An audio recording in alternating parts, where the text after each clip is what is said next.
Hello viewers, welcome to skill shot. इस video में हम लोग समझने वाले हैं कि डेटा एंट्री हम लोग कैसे कर सकते हैं एक्सेल के अंदर। सबसे पहला प्रश्न जो आता है कि डेटा एंट्री होती क्या है। डेटा एंट्री मतलब होता है कि आप एक्सेल के अंदर कुछ रिकॉर्ड्स मेंटेन कर रहे हैं। अब ये रिकॉर्ड्स किस भी प्रकार के हो सकते हैं। सपोज कीजिए आप स्कूल में काम करते हैं, आप ऑफिस मैनेजमेंट में बिलोंग करते हैं और आप अपने स्कूल का जो स्टूडेंट्स होते हैं उनके रिकॉर्ड्स मेंटेन करना चाहते हैं। इस चीज को एक्सेल में मेंटेन किया जाता है ताकि कभी भी आपको कुछ खोजना पड़े तो वो चीज आपको फास्ट मिल जाए। और सिनेरियो क्या हो सकते हैं, अगर आप कुछ विजिटर के फॉर्म बना रहे हैं या फिर आप कोई मार्केटिंग सर्विस करते हैं, उसके रिकॉर्ड्स आप यहाँ मेंटेन कर सकते हैं। फिलहाल अपने एग्जांपल में ये समझने वाले हैं कि आप एक क्लिनिक में काम करते हैं और आपको मेंटेन करना है कि किस किस कौन कौन सा पेशेंट कब कब आएगा, उसकी अपॉइंटमेंट किस किस डॉक्टर के साथ है। ठीक है, तो ये पूरा का पूरा केस स्टडी जो होने वाला है वो रिलेट करता है किससे, अपॉइंटमेंट शेड्यूल से। चलिए, तो बिफोर स्टार्टिंग हम लोग को ये समझना पड़ेगा, थोड़ा बहुत अपने को एक्सेल बेसिक आना चाहिए। ये वीडियो बिगनर्स के लिए है जो कि डेटा एंट्री की जॉब पाना चाहते हैं। जॉब पाने के पहले अगर आपको एक्सेल थोड़ा बहुत चलाना आता है, मतलब बेसिक बेसिक चीज अगर आप कर पाते हैं जो कि इस वीडियो में कवर की जाएगी, तो आपका ऑन द जॉब जो आप करेंगे, राइट, वो बहुत सिंप्लीफाई हो जाएगा, आपको ज्यादा एफर्ट्स डालने नहीं पड़ेंगे। चलिए, तो सबसे पहले जो कि मेरे को बताना है कि ये जो एबीसीडी होते हैं, इन सबको बोला जाता है क्या, इन सबको बोला जाता है कॉलम्स। 1 2 3 4 5 जो भी आपको दिख रहा होगा इस फॉर्मेट में, हॉरिजॉन्टल फॉर्मेट में, इनको बोला जाता है रोज। जहां पे भी आपका कॉलम, जहां पे भी आपका रो कॉलम के संग इंटरसेक्ट करता है उसको बोलते हैं सेल। सपोज कीजिए अगर आप अभी यहाँ पे क्लिक कर दिया है मैंने, यहाँ पे आपको दिख रहा होगा कि ई हाईलाइट हो चुका है और 7 हाईलाइट हो चुका है। तो मेरा जो कॉलम है वो है ई और जो मेरा रो है वो है 7। तो ये दोनों मिलके बनता है सेल। तो मेरी सेल की प्लेस वैल्यू जो होती है वो बन रही है E7। ये आपको यहाँ पे भी दिख सकता है, इसको बोलते हैं नेम बॉक्स। आप जिस भी सेल पे क्लिक करोगे उसका नेम क्या है ये आपको दिख जाएगा उस वाले एरिया में जिसको बोलते हैं नेम बॉक्स, राइट। और सपोज कीजिए अगर मैं यहाँ पे कुछ भी लिखता हूँ, एक बार को मैं यहाँ पे लिखता हूँ स्किल शॉट, एंटर। तो जो चीज मैं यहाँ पे लिखता हूँ वो चीज आपको दिखेगी अपने फॉर्मूला बार में भी, राइट। ये जो आपको दिख रहा है एफएक्स बना हुआ है इसको बोलते हैं फॉर्मूला बार। ठीक है, अगर सपोज कीजिए आपको एडिट करना है कुछ भी, आपने जो भी सेल में लिखा हुआ है G5 में, ठीक है, दिख रहा होगा सेल G5 में भी हम है नेम बॉक्स में। अगर आपको इसके बाद कुछ भी ऐड करना है, एडिट करना है इसके अंदर, तो आप फॉर्मूला बार पे जा सकते हैं और आप कुछ भी लिख सकते हो। या फिर आप क्या कर सकते हैं, आप सिंपली उस सेल पे आ जाओ। उस सेल पे आने के बाद या तो डबल क्लिक कर दो। ठीक है, डबल क्लिक करोगे तो एक कर्सर ब्लिंक कर रहा होगा, उसके बाद आप इसको एडिट कर सकते हो। या फिर आप क्या कर सकते हैं, आप सिंपली प्रेस कर सकते हैं शॉर्टकट की जो कि है F2। जैसे ही आप F2 पे प्रेस करोगे सेम सिनेरियो अभी स्टार्ट हो गया, कर्सर ब्लिंक कर रहा है और फिर आप स्पेस एंटर करके कुछ भी इसके अंदर सिंपली लिख सकते हैं और आपका जो भी टेक्स्ट है उस सेल के अंदर का वो हो जाएगा एडिट, राइट। अब सपोज कीजिए आपने जो लिख दिया है, अगर आप इससे पीछे की तरफ आना चाहें, मतलब अंडू करना चाहें, तो उसका शॉर्टकट होता है Ctrl Z। जैसे ही आप प्रेस करोगे Ctrl Z पे, जो भी आपने लिखा था वो अंडू हो जाएगा। अब जो आपने अंडू किया था उसको दोबारा आप देखना चाहते हो, उसको बोलते हैं रीडू। उसका शॉर्टकट है Ctrl Y। हम लोग इतने शॉर्टकट्स डिस्कस क्यों कर रहा हूँ मैं वीडियो के अंदर, क्योंकि जो भी अपने एक्सेल में काम करते हैं ना, हम लोग प्रेफर करते हैं कि हम लोग माउस का यूज कम से कम करें ताकि हम लोग का काम स्लो ना हो। अगर आप सिंपली सारा का सारा काम एक्सेल के अंदर कीबोर्ड के थ्रू करोगे तो कंपैरेटिवली आपका काम फास्टर होगा, राइट। चलिए, तो अभी तक हम लोग ने क्या क्या समझा है, हम लोग ने समझा रो क्या होता है, कॉलम क्या होता है, उसके बाद नेम बॉक्स क्या होता है, फॉर्मूला बार क्या होता है, F2 से क्या होता है, Ctrl Z and Ctrl Y समझा है। अब चलिए आप लोग को एक चीज मैं और बता देता हूँ। सपोज कीजिए अगर आपको ऐड करना है, यहाँ पे लिखा हुआ है स्किल शॉट। अब आपको दिख रहा होगा स्किल शॉट यहाँ पे लिखा हुआ है, यहाँ पे लिखा हुआ है एड्यूलाइव। ठीक है, अगर आपको इन दोनों के बीच में, अगर आपको इन दोनों के बीच में एक नया कॉलम ऐड करना है, ठीक है, इन दोनों के बीच में एक नया कॉलम ऐड करना है, तो आप क्या करोगे, जिसके पहले आपको ऐड करना है, मेरे को H के पहले ऐड करना है, तो आप H को सिलेक्ट कर लीजिए। आप सिलेक्ट करने के दो ऑप्शन है, या तो मैनुअली कीजिए माउस यूज करके H कॉलम में क्लिक करके, या फिर आप सिंपली यहाँ क्लिक करो जिस भी कॉलम में आप हो, जिस भी कॉलम के पहले आपको ऐड करना है, फिर आप प्रेस कीजिए कंट्रोल स्पेस बार। जैसे ही आप प्रेस करेंगे कंट्रोल स्पेस बार, आपका पूरा का पूरा कॉलम सिलेक्ट हो जाएगा। सिलेक्ट होने के बाद जो शॉर्टकट की आप यूज करने वाले हैं वो रहने वाली है Ctrl Shift+। जैसे ही आप करते हो Ctrl Shift+, आपको दिख रहा होगा आपका एक नया यहाँ पे कॉलम ऐड हो चुका है। और जो भी आपका टेक्स्ट था इस वाले सेल में H5 में, वो आगे की तरफ मूव हो गया, जो कि चला गया है अपने I5 में। अब अगर आपको यहाँ पे कुछ भी लिखना है, आप यहाँ पे वो चीज लिख सकते हो। ठीक है, तो मैं लिखता हूँ एक बार हेलो। ठीक है, कुछ भी लिखना चाहो आप उसको लिख सकते हो। अब देखिए ध्यान से, यहाँ पे आप गौर कीजिए, ये जो आपने स्किल शॉट लिखा है, ठीक है, मैंने थोड़ा जूम कर दिया आप लोगों के लिए। यहाँ जो मैंने स्किल शॉट लिखा है, ये जो पूरा का पूरा अल्फाबेट है स्किल शॉट का पूरा डिस्प्ले नहीं कर रहा है। SHO दिख रहा है, आर के बाद जो टी होता है, यहाँ पे देखिए पूरा दिख रहा है फॉर्मूला बार में, लेकिन जो मेरा डिस्प्ले एरिया है, जो कि मेरा डिस्प्ले एरिया है, यहाँ पे पूरा का पूरा ये फिट नहीं हो रहा। ऐसा क्यों हो रहा है? क्योंकि जो सेल के विद है ना, जो मेरी कॉलम की विद है, ये कॉम्प्रोमाइज हुई हुई है, मतलब इसको विद को आपको बढ़ाना पड़ेगा। आपके पास दो ऑप्शन है, या तो आप यहाँ पे क्लिक कर दीजिए, डबल क्लिक, जिस जिस कॉलम को आपको बढ़ाना है, जिस कॉलम के विद को आपको बढ़ाना है, वहां पे आप आके डबल क्लिक कर दो। मेरे को जी कॉलम को बढ़ाना है, तो जी कॉलम के मैं राइट हैंड साइड पे आ गया, यहाँ पे आपको दिख रहा होगा एक प्लस बन के आ गया है, यहाँ पे आप कर दो डबल क्लिक, तो आपका ऑटो फिट हो जाएगा। अगर ये आपको विदाउट माउस करना है, तो आपको एक छोटा सा शॉर्टकट याद करना पड़ेगा, जो कि है Alt H O I। ठीक है, जितने भी शॉर्टकट्स रेलिवेंट हैं ये मैं डिस्क्रिप्शन बॉक्स में डाल दूंगा, और उसका आप स्क्रीनशॉट ले लीजिएगा ताकि आपको हेल्प मिल जाए। अब एक चीज मैं और बता दूं, शॉर्टकट्स एक दिन में याद नहीं होने वाले हैं, ये over the time with practice ही याद होंगे, तो बिल्कुल ही पैनिक नहीं करना है अगर शॉर्टकट याद नहीं हो रहे हैं तो। बस मेक श्योर कीजिएगा जब भी आप कुछ करना चाहो, कोशिश कीजिए शॉर्टकट यूज करने का। ओवर द टाइम 1-2 महीने का प्रैक्टिस होगा और आपका इजीली सारे के सारे शॉर्टकट्स जो जी रेलिवेंट होते हैं वो सब याद हो जाएंगे। ठीक है, तो दो तरीके मैंने आपको बता दिए, तो ये सब अपने को आना चाहिए। अब हम लोग जंप इन करते हैं मेन डेटा के अंदर, मतलब कैसे हम लोग डेटा फॉर्म बनाते हैं। ठीक है, विजिटर फॉर्म कैसे बनाएंगे अपॉइंटमेंट वाला, और जो जो चीज आपको आनी चाहिए वो मैं जब फॉर्म बनाऊंगा तब मैं आपको बता दूंगा। अब चलिए, सपोज कीजिए, सबसे पहले मैं यहाँ पे लिखना चाहता हूँ सीरियल नंबर, कि जो भी मेरा फॉर्म होने वाला है उसका जो पहला जो चीज होनी चाहिए फॉर्म के अंदर, वो होना चाहिए सीरियल नंबर, मतलब कौन सा किस नंबर का आदमी आ रहा है उस दिन, मतलब। ठीक है, मैंने लिख दिया सीरियल नंबर कि फर्स्ट आदमी आ रहा है उस दिन का, सेकंड आदमी आ रहा है, उस हिसाब से मैंने मेंटेन कर लिया। उसके बाद मैं यहाँ पे लिखता हूँ पेशेंट नेम। ठीक है, पेशेंट नेम लिख दिया। और देखिए, जैसे मैंने पेशेंट नेम लिखा था, यहाँ से अगर मेरे को राइटवर्ड जाना है, मेरे को अलग सामने वाले सेल में जाना है, तो आप प्रेस करेंगे टैब, TAB टैब।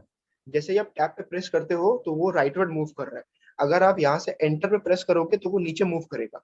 ठीक है, अगर आपको एक्सेल में राइटवर्ड जाना है, टैब है, अगर एंटर प्रेस करोगे तो नीचे मूव करेगा।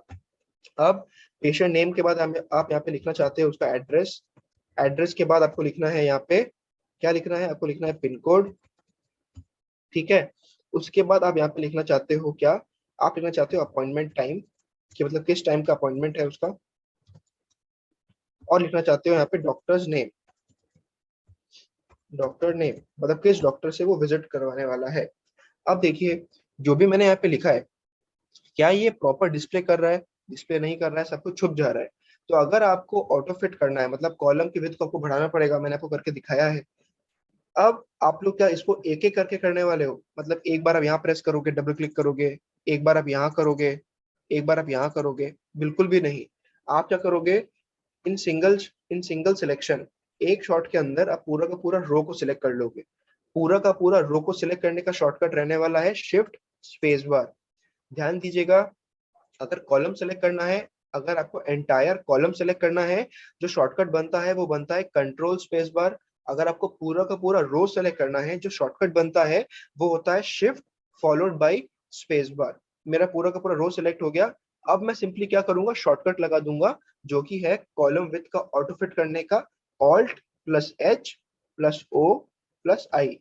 अब आपका ऑटोमेटिकली सब फिल हो गया है, मतलब विद जो है वो अप्रोप्रिएट ऑटो फिट हो चुकी है। अब चलिए आगे बढ़ते हैं। अब सपोज कीजिए यहाँ पे आपको लिखना है सीरियल नंबर। सीरियल नंबर लिखने के पहले आप चाहते हो कि ये जो पार्ट है ना, यहाँ पे अभी तक हेडिंग लिखी हुई नहीं है, तो आप यहाँ पे हेडिंग लिखना चाहते हो। अब आपकी हेडिंग जो होती है वो देखने में अच्छी कब लगेगी, जब आपके सेंटर पे लिखी हुई है ना। अब सपोज कीजिए आपने यहाँ पे लिख दिया अपॉइंटमेंट शेड्यूल। ठीक है, आपने लिख दिया अपॉइंटमेंट शेड्यूल। अब ये जो चीज है ये एकदम सेंटर पे है नहीं, आपको कैसे पता चलेगा कि एकदम सेंटर पे अप्लाई हुई है कि नहीं? आप एक चीज यूज कर सकते हो जिसको बोलते हैं मर्ज एंड सेंटर।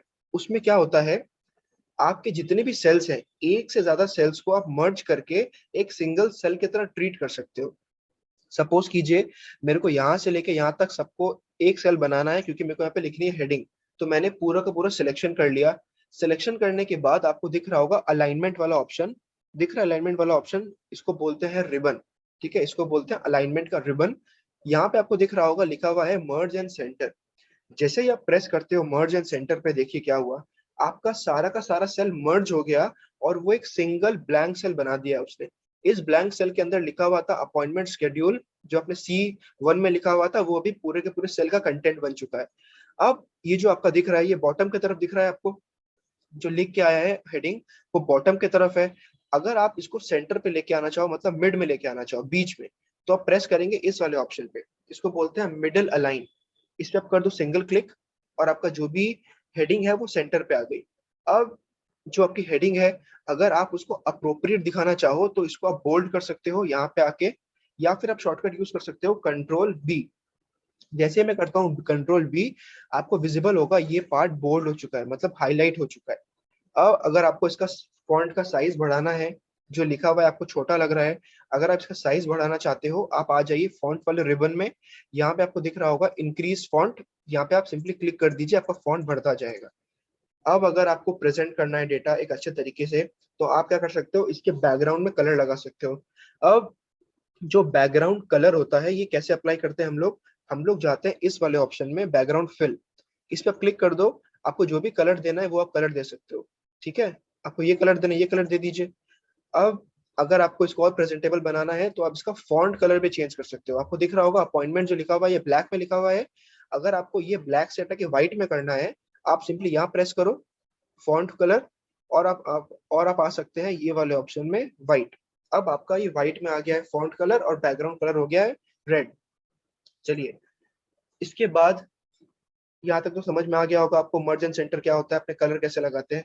अब एक चीज ध्यान से देखिए, सपोज कीजिए आप यहाँ पे लिखते हो सीरियल नंबर 1, यहाँ लिखते हो 2, यहाँ लिखते हो 3। अब सपोज कीजिए आपको अपने डेटाबेस के लिए कम से कम 25-30 नाम लिखने हैं, 25-30 नंबर्स लिखने हैं, 1 2 3। अब क्या ये चीज आप मैनुअली करोगे, 3 के बाद 4 करोगे, 5 करोगे, 6 करोगे? बिल्कुल भी नहीं। आप क्या करने वाले हो, सब कुछ डिलीट करने वाले हो। पहले डिलीट करने के बाद सबसे पहले आप आने वाले सीरियल नंबर पे, यहाँ पे आप लिखेंगे सिंपली 1। 1 लिखने के बाद आप सिंपली एंटर पे प्रेस कर दीजिए। अब आपका नीचे आ गया। आप दोबारा ऊपर आ जाइए एक बार अप एरो के थ्रू, और आपको जहां तक लिखना है, ठीक है, वहां तक आप सिलेक्ट कर लीजिए। आप यूज कर सकते हैं शिफ्ट डाउन एरो। ठीक है, सपोज कीजिए मेरे को यहाँ तक भरना था सीरियल नंबर, सेलेक्ट कर लिया आपने वहां तक, मैंने कुछ भी तो किया नहीं है अभी। अब मैं जाने वाला हूँ एडिटिंग वाले रिबन में। एडिटिंग वाले रिबन में जाने के बाद आपको दिख रहा होगा ये वाला बटन फिल, इस पे आप कर दो क्लिक। क्लिक करने के बाद आपको नेविगेट करना पड़ेगा सीरीज वाले ऑप्शन पे, यहाँ पे आप क्लिक करो और सिंपली आपको करना है ओके पे क्लिक। कहाँ करना है? ओके पे क्लिक। देखिए क्या होने वाला है, जैसे ही मैंने ओके में किया click, with in a second आपका जहां तक सिलेक्शन था वहां तक ऑटोमेटिकली फिल होके आ गया सीरियल नंबर। है कि नहीं जबरदस्त ट्रिक? ठीक है, तो अगर आपको ये चीज मैनुअली नहीं करनी है तो आप यूज कर सकते हैं फिल वाला ऑप्शन। एक तरीका और है, सपोज कीजिए आपने 1 लिखा, यहाँ पे 2 लिखा, यहाँ पे 3 लिखा, आपने 3 बार बता दिया। सिंपली आप इसको सेलेक्ट कर लीजिए, शिफ्ट प्रेस करके रखिए, फिर डाउन एरो, डाउन एरो। अगर आपको एक्सेल में सेलेक्ट करना है ना, तो आपको प्रेस करना पड़ता है shift button followed by the arrow जहाँ पे आपको सेलेक्ट करना है। अगर मैं डाउन एरो प्रेस करूंगा शिफ्ट के साथ तो डाउनवर्ड सेलेक्ट होगा, अगर मैं राइट एरो प्रेस करूंगा तो राइटवर्ड सेलेक्ट होगा। अब मेरा सिलेक्ट हो गया। अब आप आ जाइए इस वाले ऑप्शन पे, यहाँ पे एकदम बॉटम पे, मतलब जो भी आपका सिलेक्शन है ना व्यूअर्स, जो भी आपका सिलेक्शन है वहां पे आने के बाद एकदम जो लास्ट सिलेक्शन है वहां पे जो प्लस बना हुआ है उस पर सिलेक्ट करके आप ड्रैग कीजिए। ड्रैग करते जाइए जहां तक आपको चाहिए वहां पे आके आप छोड़ दो। आपको दिख रहा होगा यहाँ पे डिस्प्ले भी कर रहा है 36 लिखा हुआ है, मतलब 36 नंबर्स तक उसने वो फिल कर देगा। जैसे ही आप अपना कर्सर छोड़ोगे अप टिल 36 वो फिल कर देगा। तो ठीक है गाइस, ये भी एक तरीका है करने का, लेकिन जो बेस्ट तरीका था वो था सीरीज वाला, तो वो मैंने आप लोगों के साथ शेयर कर दिया। अब देखिए ये जो आपके सीरियल नंबर लिखे गए हैं ये राइट वर्ड दिख रहा है, मतलब जो 1 है ये राइट में दिख रहा है, 2 भी है जो राइट वर्ड दिख रहा है।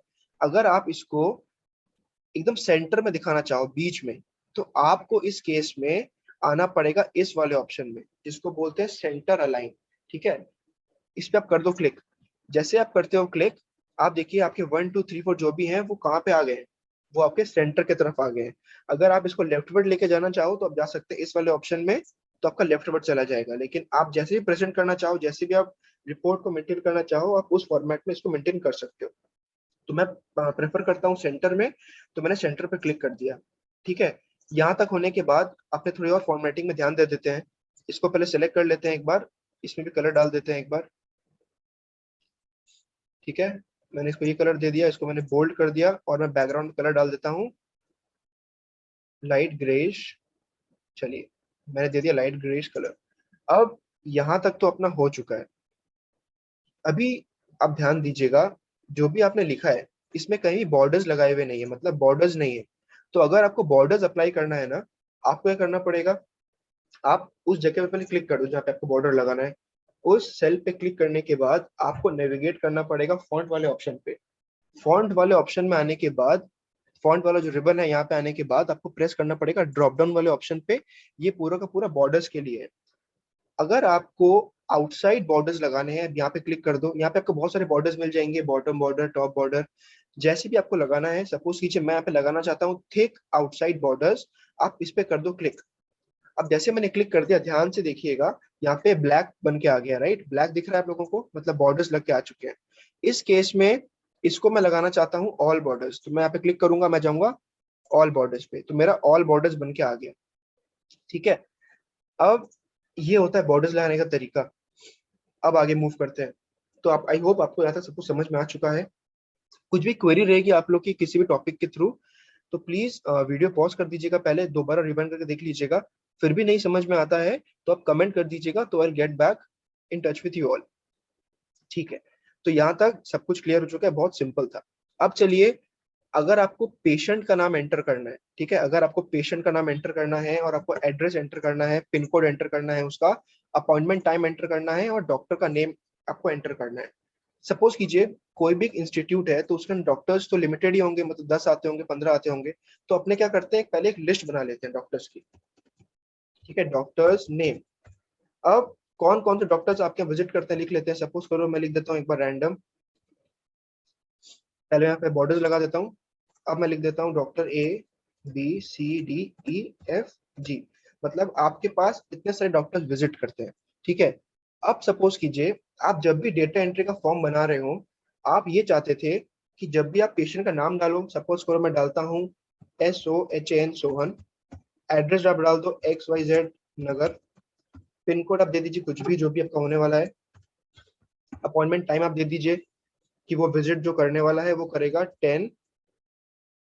10 बज के इतने बजे। ठीक है, मतलब 10 बजे विजिट करने वाला है वो। अब जो आपका डॉक्टर नेम रहेगा, यहाँ पे आप क्या चाहते हो, आप चाहते हो जितने भी डॉक्टर्स हो ये आपको मैन्युअली लिखना ना पड़े, यहाँ पे एक ड्रॉप डाउन बन के आ जाए, मतलब सिंपली आपको सेलेक्ट करना पड़े। इस केस में जो चीज यूज होने वाली है उसको बोला जाता है डेटा वैलिडेशन। अगर आपको एक ड्रॉप डाउन बनानी है अपने डॉक्टर्स की नेम की, तो आपको यूज करना पड़ेगा डेटा वैलिडेशन। वो कैसे इंसर्ट करते हैं, जहां पे भी आपको डेटा वैलिडेशन इंसर्ट करना है उस सेल पे आप आ जाओ। उस सेल पे आने के बाद आपको नेविगेट करना पड़ेगा डेटा वाले टैब पे। डेटा टैब में आने के बाद आपको दिखेगा यहाँ पे डेटा टूल्स। डेटा टूल्स के अंदर एक बटन मिलेगा डेटा टूल्स के जस्ट ऊपर, जिसको बोलते हैं डेटा वैलिडेशन। इस पे आप कर दो सिंगल क्लिक। सिंगल क्लिक करने के बाद आपको आना पड़ेगा वैलिडेशन क्राइटेरिया पे, अलाउ करना पड़ेगा लिस्ट। लिस्ट में क्लिक, लिस्ट पे क्लिक करने के बाद आप देंगे उसका सोर्स। सोर्स में अभी कुछ भी नहीं दिखा रहा है, तो आपको बेसिकली ये सोर्स देना है जो आपकी, जो भी आपका डॉक्टर्स नेम है। तो आप प्रेस करेंगे इस वाले ऑप्शन पे, इस पे आप प्रेस कर दो, और आप सिंपली वो वाला रेंज को सिलेक्ट कर दीजिए। सिलेक्ट करने के बाद आपको सिंपली ओके पे क्लिक करना है। क्या करना है, ओके पे क्लिक। अब ध्यान से देखिए, जैसे ही मैंने ओके पे क्लिक किया, आपको क्या दिख रहा है, आपको दिख रहा है यहाँ पे एक बटन बन के आ गया है। अब जैसे ही आप इस पे क्लिक करोगे, जितने भी डॉक्टर्स के नेम थे वो बन के आ चुके हैं। दिख रहा है ABCDEFG, मतलब इतने सारे डॉक्टर्स के नेम थे जो कि आपके ड्रॉप डाउन के थ्रू आ गए हैं। अब सिंपली जो भी आपका डॉक्टर का नाम है वो आप सिंपली उस पे आके सिलेक्ट कर सकते हो। है कि नहीं जबरदस्त तरीका। तो डेटा वैलिडेशन ये बहुत काम की चीज है जो अपने को आना चाहिए अगर आपको डेटा एंट्री का काम करना है तो। अब चलिए, अब एक चीज मैं आप लोग को बताना चाहता हूँ। सपोज कीजिए ये जो अपॉइंटमेंट टाइम है ना, ये जो अपॉइंटमेंट टाइम है, आप सपोज कीजिए आपका जो क्लिनिक है वो सुबह 10 बजे खुलता है और शाम को 6 बजे बंद होता है। आप सपोज कीजिए आप किसी पेशेंट से बात कर रहे हैं और वो आपको बाई चांस बताता है कि वो 7 बजे आएगा, ठीक है, और आप हड़बड़ी में यहाँ पे कर देते हो 7, मतलब होता है कितना, 19, ठीक है, 19 उसका मतलब होता है मतलब 7 बज रहे हैं एज पर 24 आवर फॉर्मेट। तो गलती से आप यहाँ पे लिख देते हो 7। अब आपको याद आता है कि ऑफिस तो मेरा 6 बजे बंद हो जाता है, मैंने गलती से ही, आपने या आपके किसी भी सबॉर्डिनेट ने यहाँ पे 7 बजे का अपॉइंटमेंट ले लिया, तो तब तो आपको डॉक्टर मिलेगा नहीं। तो इस चीज को भी आप लिमिट कर सकते हो कि मतलब आप एक स्पेसिफिक टाइम सेट कर सकते हो कि एक्सेल उसी टाइम के अंदर डेटा को ले, उसके अलावा कुछ भी आप डाल रहे हो तो वो ले ही ना। सेम चीज यूज होगी जो कि है डेटा वैलिडेशन, लेकिन इस केस में हम लोग कुछ नया यूज करेंगे वैलिडेशन करते वक्त। यहाँ पे आपको लगाना है डेटा वैलिडेशन। आप जाइए यहाँ पे, क्लिक कर दीजिए। क्लिक करने के बाद इस केस में आप क्लिक करोगे यहाँ पे, और इस केस में आप लिस्ट नहीं लेने वाले हो, लिस्ट आपको नहीं लेना है, आपको लेना है टाइम। टाइम लेने के बाद आप बताने वाले हो आपका स्टार्ट टाइम क्या है, ठीक है, मतलब आपको डेटा जो लेना है वो किसके बीच में रखना है। तो मेरा जो स्टार्ट टाइम होने वाला है वो है 10, ठीक है, और जो आपका एंड टाइम होने वाला है वो है 18, मतलब 6 बजे तक। और आप कर दीजिए सिंपली ओके पे क्लिक। अब देखिए, आप सपोज कीजिए आप यहाँ पे लिखते हो क्या, आप यहाँ पे लिखते हो 9 बजे, मतलब आप लिखते हो 09:00। अब जब आप एंटर करने जाओगे ना, यहाँ पे दिखा देगा एरर। यहाँ पे दिखा रहा है this value doesn't match our data validation restrictions, मतलब आपने डेटा, आपने जो सेल था, आपने सेल के कंटेंट्स को रिस्ट्रिक्ट कर दिया था कि जो टाइम होना चाहिए वो 10 से लेके 6 बजे तक का ही होना चाहिए, उसके अलावा कुछ भी हो तो आपका एक्सेल एक्सेप्ट ही ना करे, ताकि आपको याद रहे कि गलत टाइम आप ले रहे हो। आप सपोज कीजिए अगर आप यहाँ पे लेते हो 15, ठीक है, मतलब 3 बज रहे हैं, 15:00 आपका ये एक्सेप्ट कर लेगा, क्योंकि जो 3 बज रहे हैं वो 10 और 6 के बीच में ही आता है। अब ध्यान दीजिए, जो आपने डेटा वैलिडेशन यहाँ पे लगाया था और जो आपका एरर मैसेज आ रहा था, दिख रहा है आपको 09:00 में कुछ एरर बन के आ रहा है। ये जो एरर बन के आ रहा है इसको आप चेंज भी कर सकते हो, ठीक है, अपने हिसाब से आप इसको कस्टमाइज भी कर सकते हो। आपको जाना पड़ेगा सेम तरीका डेटा वैलिडेशन पे। आप जाएंगे डेटा वैलिडेशन पे, यहाँ पे आपको दिखा रहा है एरर अलर्ट, तो यहाँ पे आप डिस्प्ले करा सकते हो टाइटल, कि मतलब आप टाइटल क्या होने वाला है, तो आप लिख सकते हो कि office please check office timing, please check office timing या clinic timing, please check clinic timing. और आप लिख सकते हो एरर मैसेज में clinic is open from 10 AM to 6 PM, और आप कर दीजिए ओके पे क्लिक। अब जब भी आप लिखते हो यहाँ पे, सपोज कीजिए आप लिखते हो 18, मतलब आप लिखते हो 20, मतलब वो 8 बजे आ रहा है। अब जब भी आप 20 लेके एंटर करोगे, यहाँ पे दिखा देगा कि प्लीज चेक क्लिनिक टाइमिंग, आप क्लिनिक टाइमिंग चेक कीजिए। जो क्लिनिक है वो खुला रहता है 10 से 6 बजे तक, तो आप जो डाल रहे हो वो एक्सेप्ट ही नहीं करेगा। तो ये चीज भी आप मैनुअली चेंज कर सकते हो। तो बहुत काम की चीज है डेटा वैलिडेशन, आप अपने सिनेरियो के हिसाब से यूज कर सकते हैं। अब चलिए, अब अपने डेट ले ले, अपने टाइम कुछ भी ले लेते हैं, मैं ले लेता हूँ 12 बजे का, तो वो एक्सेप्ट कर लेगा। आप सपोज कीजिए ये जो भी चीज आप भर रहे हो यहाँ पे, ठीक है, जो भी चीज आप फिल इन कर रहे हो ये आप मैनुअली कर रहे थे। अगर आपको मैनुअली नहीं करना है और आप एक फॉर्म यूज करना चाहते हैं, मतलब एक होता है ना, एक बॉक्स बन के आ जाता है, आपने देखा होगा बहुत सारे वीडियोस में, एक बॉक्स बन के आ जाता है और सिंपली आप उसके थ्रू काम करते हैं। तो ये जो बॉक्स बन के आता है इसको अपने कैसे यूज कर सकते हैं वो मैं आप लोग को बताने वाला हूँ, कैसे इसको हम लोग अप्लाई करते हैं। सबसे पहले आपको कहाँ जाना पड़ेगा, आपको जाना पड़ेगा फाइल वाले ऑप्शन पे, आप जाएंगे मोर वाले ऑप्शन में, आप जाएंगे ऑप्शंस वाले ऑप्शन पे, ठीक है। इसके बाद आप जाने वाले हैं कस्टमाइज रिबन पे, और यहाँ पे आप क्लिक करोगे इस वाले ड्रॉप डाउन पे और आप जाएंगे ऑल कमांड्स। ऑल कमांड्स में जाने के बाद आपको नेविगेट करना पड़ेगा फॉर्म वाले ऑप्शन पे, तो ये रहा मेरा फॉर्म वाला ऑप्शन, ये रहा मेरा फॉर्म वाला ऑप्शन। अपने को थोड़ा सर्च करना पड़ेगा, जब तक मेरे को फॉर्म नहीं मिल जाता है। ये रहा मेरा फॉर्म वाला ऑप्शन। आप सिंपली आप क्या करोगे, यहाँ पे कर दोगे ऐड पे क्लिक, क्या कर दोगे, ऐड पे क्लिक। यहाँ पे दिखा रहा है मेन टैब, इसको आप हटा के कर दीजिए ऑल टैब्स और कर दीजिए add. Command need to be added to custom group, to create a group pick a tab in the list then click new group. Okay, तो आप आएंगे न्यू टैब पे, अब आप कर दीजिए न्यू ग्रुप पे क्लिक और आप कर दीजिए इसको ऐड। आपका ऐड हो गया है, ठीक है, ये आपका कहाँ ऐड हो गया आपको भी दिख जाएगा। और आप कर दीजिए ओके पे क्लिक। ओके पे क्लिक करने के बाद आपको दिख रहा होगा यहाँ पे एक न्यू टैब बन के आ चुका है ना। अब आप क्या करोगे, सिंपली इसको सेलेक्ट कर लो। सेलेक्ट करने के बाद आप जाएंगे न्यू टैब पे, न्यू टैब में आपको दिख रहा होगा एक ग्रुप बन के आ गया है। दिख रहा है फॉर्म का ग्रुप, इस पे आप कर दो क्लिक। क्लिक करने के बाद आप देख ही सकते हैं कि आपका जो भी डेटा आपने नीचे लिख के रखा था वो डेटा यहाँ पे डिस्प्ले कर रहा है। अगर आपको नया डेटा डालना है तो आप करेंगे न्यू पे क्लिक, और आप लिख सकते हैं कुछ भी पेशेंट का नेम। सपोज कीजिए अगर मैं नाम लिखना चाहता हूँ गीता, आप लिख दो गीता, फिर आप कर दीजिए एंटर, या फिर आप कर सकते हैं टैब पे क्लिक। एड्रेस आप लिख दो कुछ भी, YZX नगर, पिन कोड दे दीजिए जो भी आपका रहने वाला है, टाइम दे दीजिए, टाइम रहने वाला है 1 बजे, तो मतलब होगा 13:13:00, और डॉक्टर नेम जो भी आपका रहने वाला है ABC। इस केस में एक चीज ध्यान दीजिएगा कि इस केस में क्या होगा ना व्यूअर्स, जो आपका डॉक्टर्स नेम में आपने जो ड्रॉप डाउन बनाया था वो काम नहीं करेगा। मतलब यहाँ पे आप मैन्युअली लिखना पड़ेगा आपको कि आपका डॉक्टर का नाम क्या था। अगर आप फॉर्म यूज करते हो आपको लिखना पड़ेगा मैनुअली। अगर आप ये चीज मैनुअली कर रहे थे, जैसे मैंने आप लोगों को पहला वाला नंबर में करके दिखाया सोहन XYZ नगर, उस केस में आपका ड्रॉप डाउन काम करेगा। तो इस केस में आप यूज कर दीजिए मैनुअल मेथड, मतलब डॉक्टर नेम होने वाला है B, फिर आप कर दीजिए क्या, अब यहाँ पे क्लिक कर दो और आप कर दो न्यू। जैसे आप करते हो न्यू पे क्लिक, आप देख लीजिए आपका जो भी डेटा था वो यहाँ पे ऐड हो चुका है।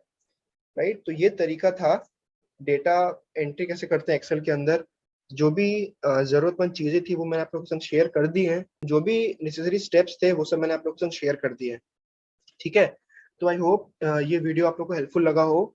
If this video was helpful for you all तो प्लीज लाइक कर दीजिएगा, शेयर कर दीजिएगा वीडियो को, और सब्सक्राइब कर लीजिएगा स्किल शॉट्स को।